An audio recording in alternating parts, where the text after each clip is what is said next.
కొంతమంది ఆదివారం ఎందుకు మీరు మందిరానికి రావడం లేదు అని అంటే వాళ్ళు అంటున్నారు, ఆదివారమే నాకు బాగా బిజినెస్ ఉంటుందండి కాబట్టి రాలేకపోతున్నాను.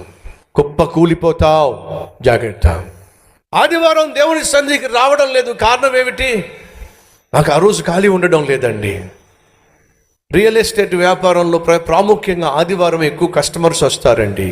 ఫుడ్ అండ్ బ్యావరేజెస్లో, హోటల్స్లో, లేకపోతే టిఫిన్ సెంటర్స్లో ఆదివారం ఎక్కువ మంది కస్టమర్స్ వస్తారండి. కాబట్టి నేను ఆదివారం మందిరానికి రాలేకపోతున్నానండి. అమెరికాలో వాక్య పరిచర్య చేయడానికి వెళ్ళినప్పుడు అమెరికా దేశంలో హోటల్స్లో 3వ స్థానం ఉన్నటువంటి ఆ చైన్ ఆఫ్ హోటల్స్, మొదటిగా మెక్డొనాల్డ్, రెండవదిగా స్టార్ బక్స్, మూడవదిగా అమెరికా దేశంలో చిక్ ఫిలే అనేటటువంటి రెస్టారెంట్.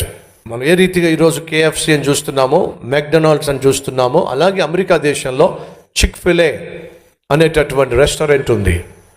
ఆ రెస్టారెంట్ ఓనర్తో పాటు కలిసి నేను భోంచేసే అవకాశాన్ని దేవుడు నాకు ఇచ్చాడు. ఆయనతో పాటు కలిసి నేను భోంచేస్తున్నప్పుడు ఆయన ఒక మాట అన్నాడు, ప్రతి ఆదివారం మా చిక్ ఫిలే రెస్టారెంట్స్ అన్నిటినీ కూడా మేము క్లోజ్ చేస్తాం. ఆదివారము విశ్రాంతి దినము.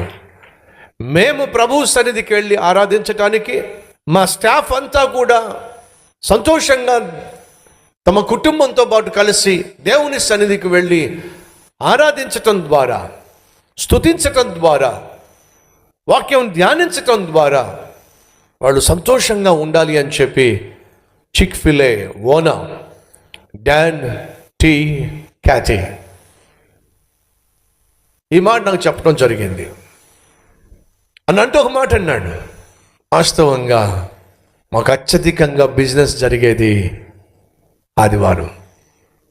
బిజినెస్ కంటే, అత్యధికంగా డబ్బు సంపాదించటం కంటే దేవుని మాట వినడము మేలు అని మేము నమ్మాం.